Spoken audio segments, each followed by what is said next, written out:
যাই হোক, গতকালকের খেলা সিঙ্গাপুর আর বাংলাদেশে যে খেলা হইলো ফুটবল খেলা, ওই খেলার মাধ্যমে বোঝা যায় যে ক্রিকেট অতি দ্রুত ধ্বংস হয়ে যাবে।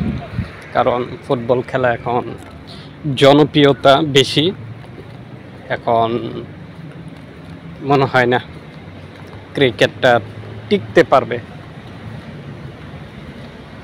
তো ভালোই খেলছে বাংলাদেশে, কিন্তু এখন খেলা যদি উন্নতি করতে হয়, যাতে খেলা থেকে আয় করতে পারে খেলোয়াড়রা, ওরকম ব্যবস্থা করা দরকার। তাহলে দেখা গেছে খেলার প্রতি আগ্রহ থাকে ছেলেদের, আর নাহলে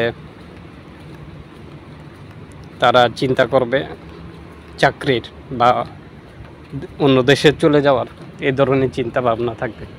কারণ সময় নষ্ট করতে পারে 1 বছর 2 বছর 3 বছর, কিন্তু বছরের পর বছর সময় নষ্ট করা কারো পক্ষেই সম্ভব না।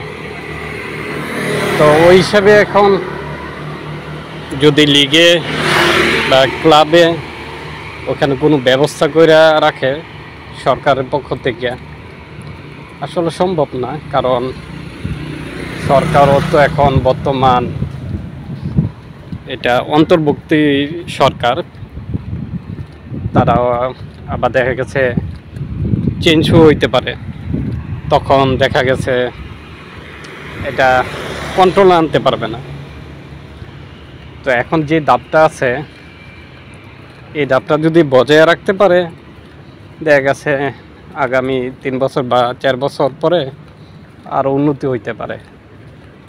কিন্তু আমার হিসাবে বাইরের দেশে খেলোয়াড় নাই না, নিজেদের দেশে যে পোলাপাইন আছে বিভিন্ন ক্লাবে, তাদের প্রতি যত্ন নিলে, টাকা পয়সা খরচ করে, তাহলে দেখা গেছে ভালো খেলোয়াড় তৈরি হইতে পারে। যে টাকাটা আপনারা বিদেশি খেলোয়াড়দের তাদের উপরে খরচ করবেন, ওইটা যদি ওইখানে না খরচ করে দেশের পোলাপাইনের উপরে খরচ করা হয়, তাহলে খেলাটা উন্নতি হইতে পারে। আর অন্যথায়, কারণ এখানে উপার্জন করার কোনো পন্থা থাকবে না।